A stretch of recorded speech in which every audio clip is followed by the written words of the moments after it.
Hello, Internet. It's Runin and Talt here for another session on what's going on in Canada and other events. Talt, how you doing? I'm surviving. How about you? I can't complain. Just another wonderful Sunday afternoon. Doing a wonderful session with you. Yeah. So, yeah. Um, well, which article do we want to start out with today? Well, I would say maybe the one about the John A. Macdonald statue and the gigantic monkey commander statue they're building in Brampton. Yeah, let's take a look here. All right, yeah, we've got insanely tall statue of a 55-foot tall statue of a Hindu monkey commander of the monkey army. And yeah, this has been all over Twitter the last couple days. And I've seen a lot of commentary on it. And yeah, where do we want to start? What do we want to talk about? I think it is a little bit ridiculous in the sense of that our founding prime minister, John A. Macdonald, Yeah, his bus slash, I can't remember if it's actually a full statue or just I think like it's a a bust, statue. Yeah. is basically boarded up and almost being a spot of shame because they sort of tried. They're making the connection that with him and First Nations relationship that what he did was quite shameful. But then you have a 50-foot tall that Hindu statue of a monkey commander who probably was worshipped as they wiped out their enemies being constructed in Canada, and that is completely okay. I think that there's some type of disconnect there. You That's know, my view on it. yeah, it's a tough one for me. Like, I was thinking about this one today, and I'm like, should I be upset or should I not be upset? Because, Canada is, like, it's built on temple grounds, right? So, private property. Um, but there seems to be this kind of, yeah, like you said, this kind of disconnect between, you know, yeah, founding father can have statues of him, and this is across Canada. This isn't just, in Queen's Park, for instance. I know there's multiple places that have removed Sir John A. Macdonald, but yeah, I'm just not. I just don't get it. I don't understand why. Like, I think people, I don't know. I think people are getting just angry, and maybe like 10 years ago nobody would care, right? It's like, okay, you're putting up a 55-foot statue, whatever.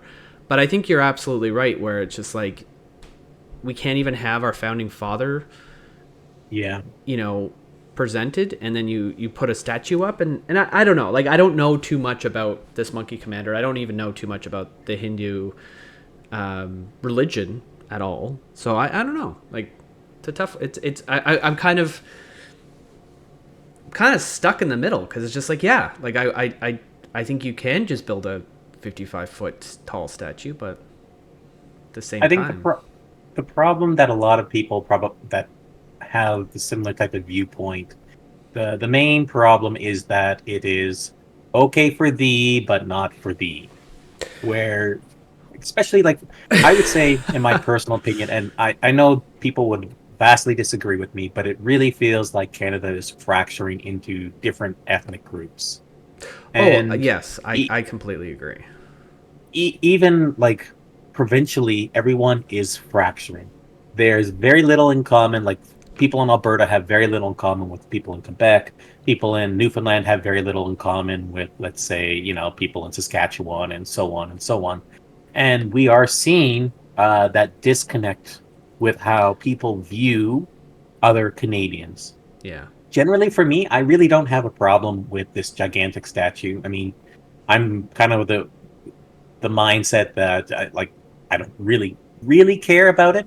But what bothers me is that we have our actual founding father for the country basically being Well, locked away, and and I guess that's the question, right? Like, we can't display historical figures that helped shape, our existing country today. But I also think, like, what happens if a Christian church put up a 55-foot statue of Jesus? Oh, we both know what happened. It'd get Yeah. burned down or knocked down or vandalized. Or there'd be mass protests saying Yep. that Jesus has caused so many, Christianity has caused so much, division in the world, and it's a hate symbol, right? And I did a quick Google search because once again I don't know too much about the Hindu language or Hindu religion, but aren't they the ones that came up with the caste system? Yep. Yeah. There is a very firmly defined caste system within Indian culture. So if you are of the lower branches, you definitely are not treated very well or Yeah. not going to have a lot of opportunities. Yeah, and we've seen like honor killings in Canada before, where someone Yeah. who dealt with the dead married someone that wasn't in the same caste, and they killed the woman, right? And so like I don't know, like it's just like I think you're absolutely right. It's just a fracturing of Canadian culture. It's just like, okay, I don't mind if you come here and you bring certain aspects of your culture, but like where is the incorporating Canadian values instead of just Oh, the, transplanting issues and things from other countries here. oh, they've destroyed it. That was one of their initial things that they focused on was making sure that Canadians felt shame about their past and what our ancestors did in order to build up Canada. Yeah. And they like to tell a very one-sided or often very biased retelling of how Oh, Canada was actually formed. they butcher Canadian history. Like Canadian history is actually quite interesting when you dive into it, but all they Hmm. do is say, oh, it's offensive, it's colonizer, it's this, it's that, and it's just like, well, Canada was a pretty good country, and it's been slowly chipped away to just creating like what's our national identity. And I don't know if you saw this, but like even last night at the Winnipeg Jets for hockey, they did "O Canada" in Punjabi. Yeah. Okay. No, I didn't hear about that. That's news to me. Yeah, so it's just like, like what's the point? Like you come here and it's just like, okay, even our national anthem is up to debate. Like, is it not French and English that it should be sung in? So they didn't do it in English at all? They did it in, I think they did English and Punjabi. So they Okay. didn't even do it in French. Well, a lot of that is basically we're seeing right now where you have different groups that are just vying for power, and this is kind of like their. I mean, I don't It's want to overstate it, but you can see that no. it is groups vying for power, and they're using their political reserves and essentially to push agendas. And it's hard because, yeah, like, I get it. Like in my personal opinion, Yeah. I would love it if we all kind of were able to get along and we didn't have problems and that we could understand that things that happened in the past don't actually really translate over to modern day situations. But you Yeah. have people that are using these as power play moves in order to gain political power, and it, in my mind, is just it's disgusting. Yeah, it's like I said. I think if this was 10 years ago, nobody would bat an eye. They'd be like, Yep. whatever, But I think that there's been such an attack on, Canadian culture that people are quite sensitive, are starting to be quite sensitive, right? They're like, well, I can't even celebrate. I can't even fly a Canadian flag because Oh, look people at are offended. Christmas. Yeah, like or Christmas, like people are offended by the word Christmas, or that it's a colonizer, or the Human Rights Commission talking about that. So it's just a tough one for me, where it's just like I think people are just becoming more sensitive to the issues, being like, what should be our national identity, right? And the national identity that we had for decades and generations is no longer acceptable, right? And so I think that's why a lot of Canadians, I think, look at this and go, why are you putting up a 55-foot statue? It's sad because like, I'm pretty sure you're in the same boat where we used to talk about multiculturalism and how we were a mosaic and that Yeah. like everybody could basically have like their unique culture and everything like that. And the overarching Canadian culture was essentially that, like everybody having like Yeah. this small little piece. But we've seen that that's not working anymore. That Yeah. there are lines drawn in the sand and people are pushing for certain perspectives and certain views to be the main one. And what was his name? The Monty Python guy, Jonathan Cleese, I think Yeah, his name is. John Cleese. Yeah, Yeah, he had a very good comparison that you need a society that is accepting, but that is the parent society. And yeah, with having that type of society, you can then have sort of societies underneath it, like for example, that gave you all these unique cultural type of things that people cherish. But you need that main society over top that basically keeps these groups in line and keeps these groups connected, because yeah. otherwise you're going to start having fights and Well, disputes break out, and we're already seeing that within Canada. well, and that's the thing, right? Like, why did these people leave India? Hmm. Why do these people leave Africa?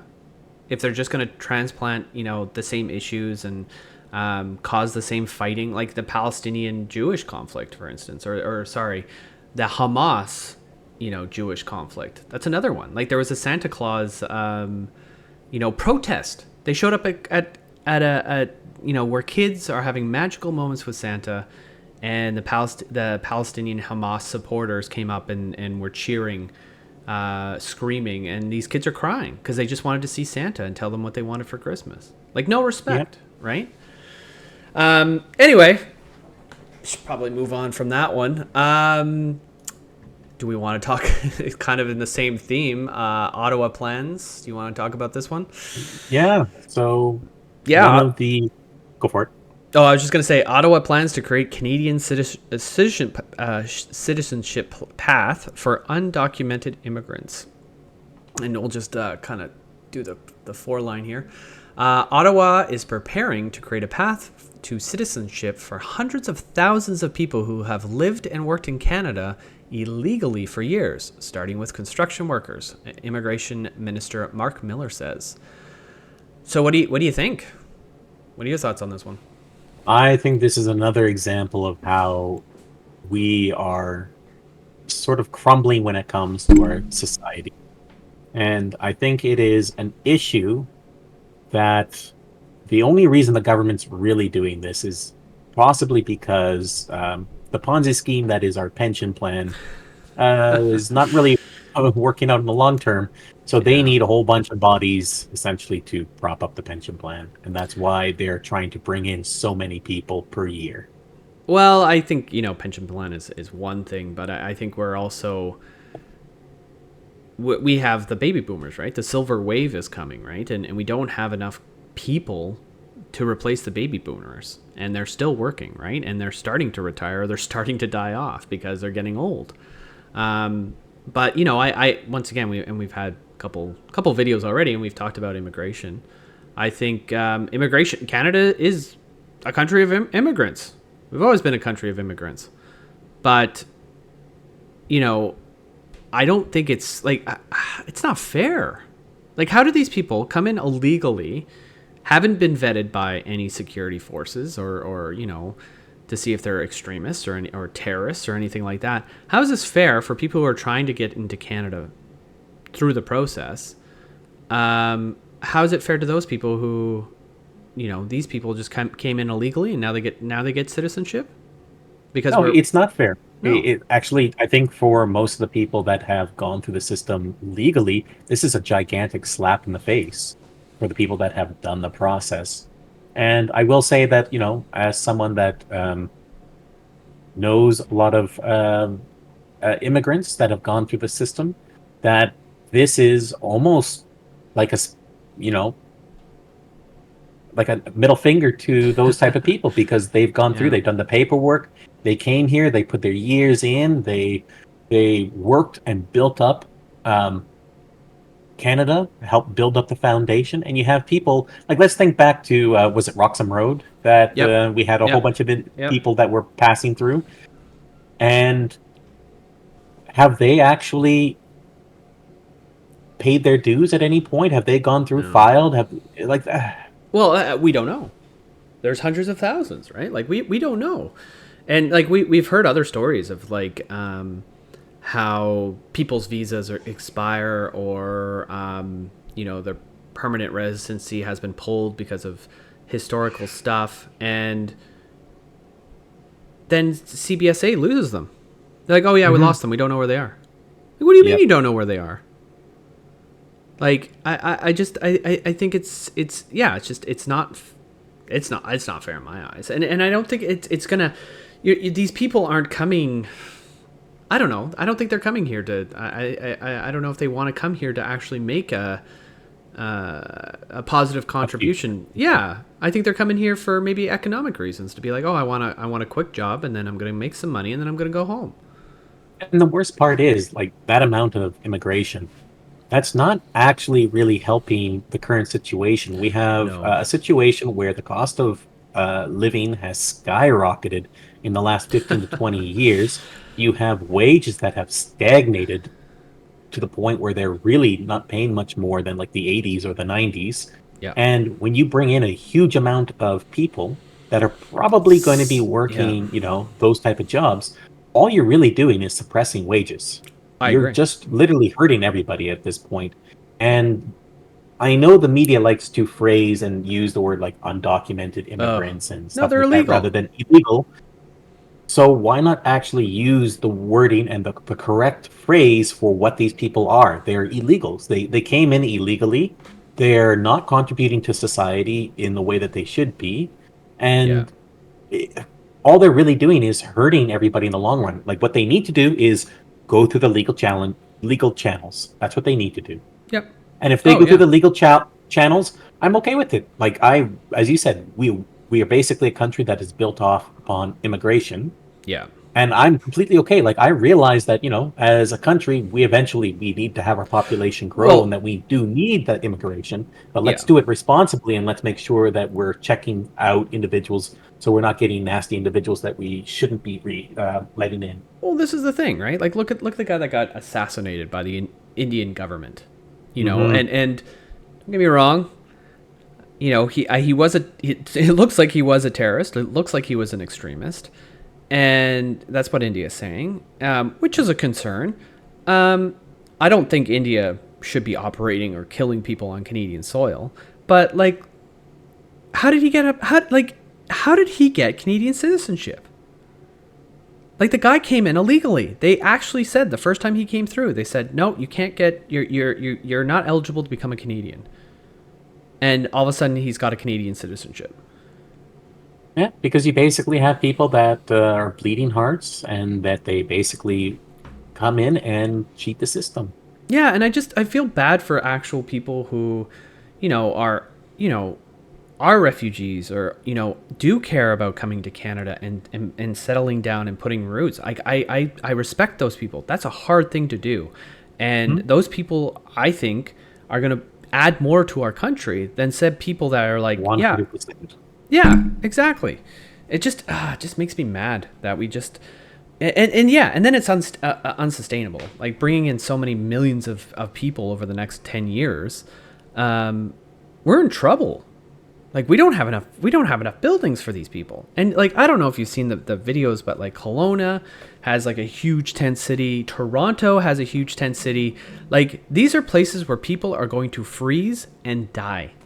You are not, or they're gonna burn themselves, because it's gonna be cold. They're gonna be in their tents, and they're gonna start up a fire, and it's gonna catch fire. And like, I don't know how government officials don't look at this and go, oh, we're in trouble here. Like, we need to get these people into buildings. Oh no, wait, we don't have any buildings. So yeah, have fun freezing to death at -30.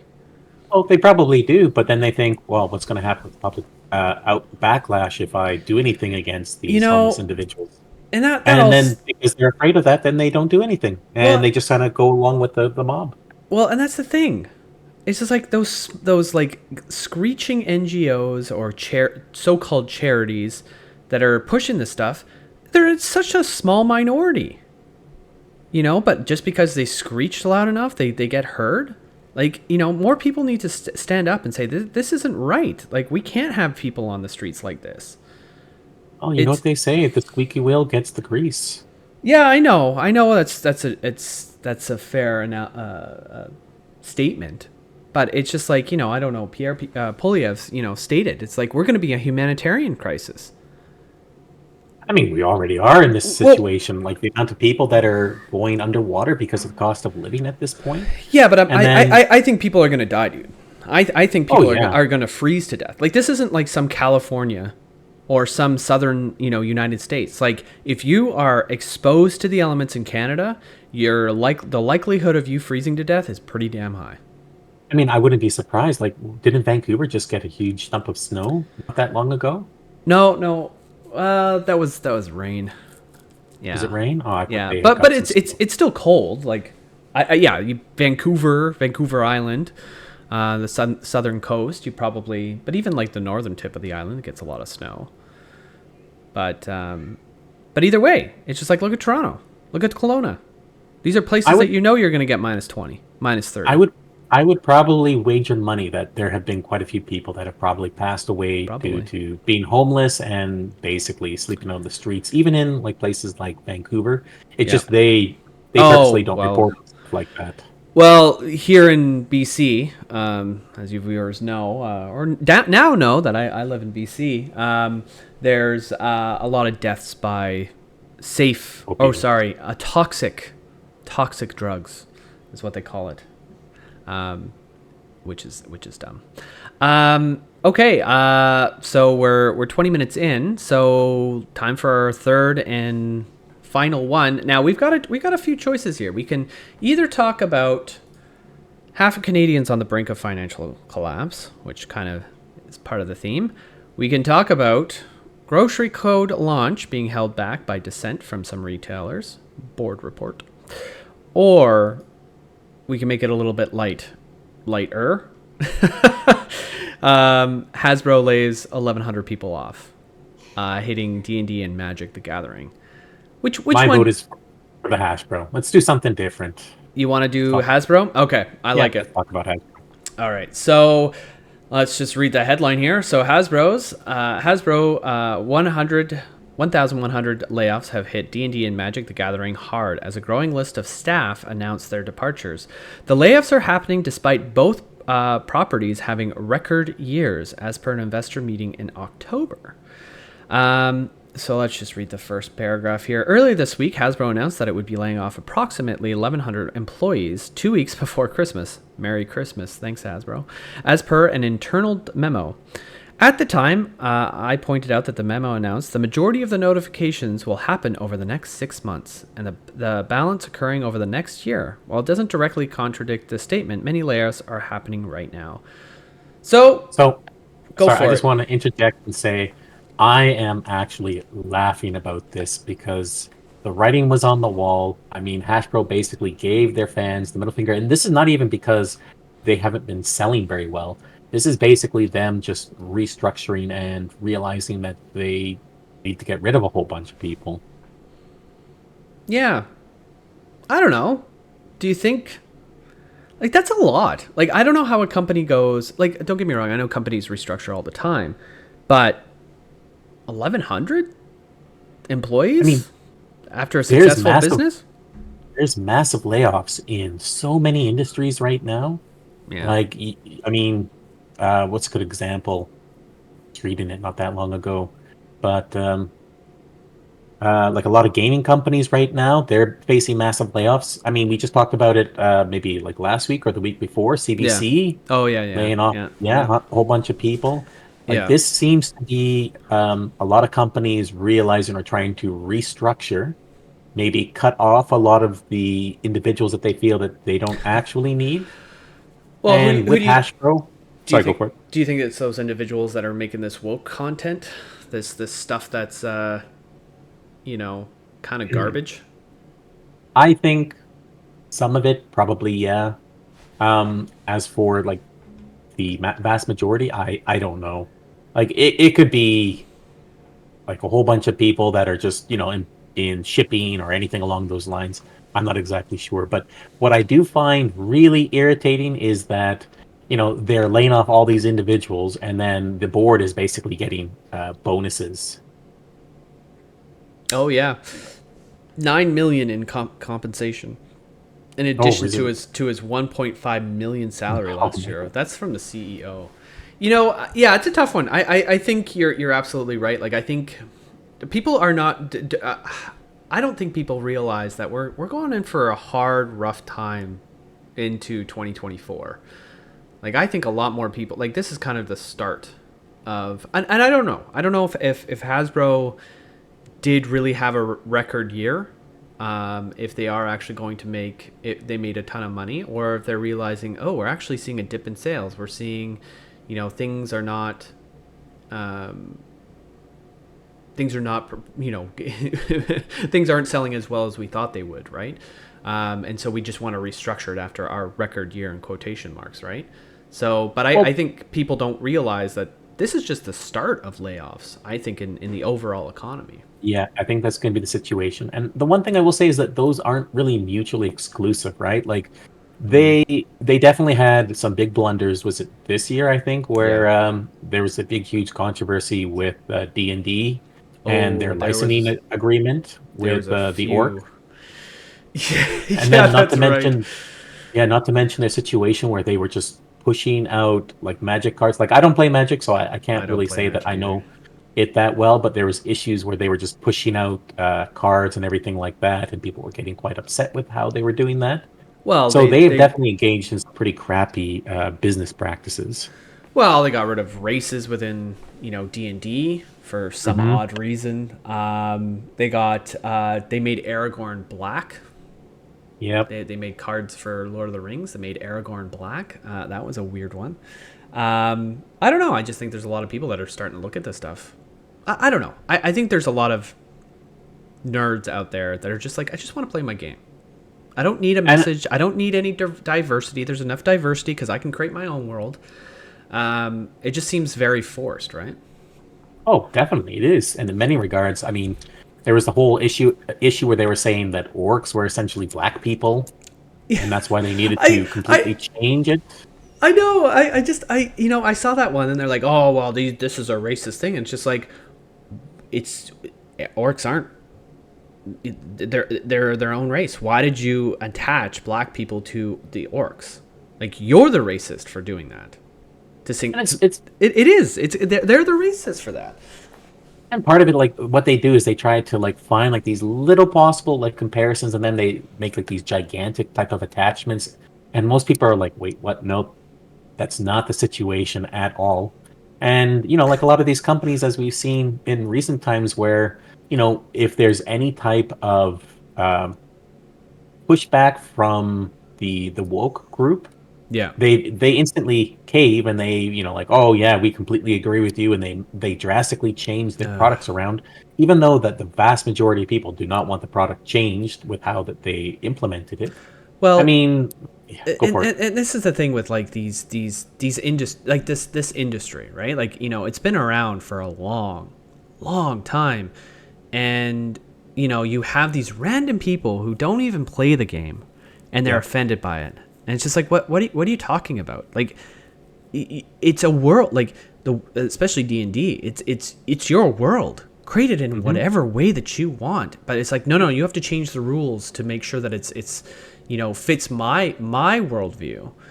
And and it's just a sad thing that these companies just don't follow Elon Musk's F you, or go F yourself. Where it's just like, yeah, okay, if you're not happy with the game, fine. You're a small minority. Most people just want to play the game without actually having the message pushed down their throats. The thing is, I think the vast majority of people feel that way, where they just want to be left alone. Let them play the game how they want to play it.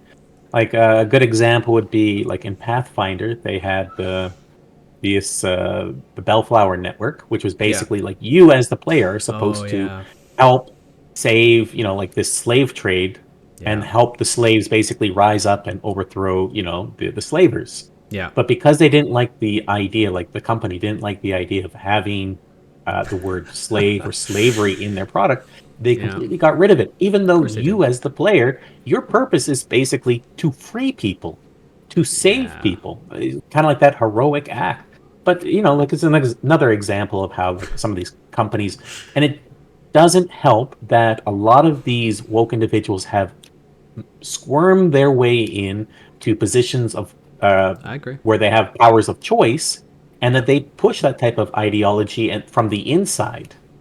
Well, And you, go you for it. know, and come on, let's be a little bit honest. Like, what was if you wanted to play the bad guy in that situation? No? Like you wouldn't be able to do it, right? I'm not saying that it's right to play the bad guy, but like, say you're villains, you know, and then all of a sudden, oh yeah, now we're fighting not against the villains, we're fighting against the good guys. I know that there's some people who like to play the villains. Are they villains in real life? No, it's a fantasy world. It's not real. Are there slavers? No, they're not. You know, they just like to just be not politically correct sometimes. But yeah, like, it just, I don't know. It's just like this one mono, like, you know, thought. Like, you have to, this is the only way that you're allowed to have fun, or this is the only way that you can be, you know, that you can play these games. And you can't do it, and you can't veer out of these roles. And you're starting to see it with other things. Like, I don't know if you saw Tim Pool's video on Friday, where he was talking about Baldur's Gate and the mods. No. Oh, okay, so in Baldur's Gate 3, I don't know how far you are in it, but there's a lesbian relationship, and someone modded it where they changed one of the characters to a man. And okay, I know what you're talking about. Yeah, and Nexus Mods said, "Oh no, you can't mod that in. Like, we're all about diversity and inclusion," and they banned the person for life. You know, the really sad / funny part is, what? Like, they have been doing this a fair bit recently. Like, there was, I think it was Spider-Man 2 that had like a whole bunch of like pride flags on everything, and someone just basically modded them to being, you know, was it like American flags or something like that? Yeah. And they basically banned the individual and said that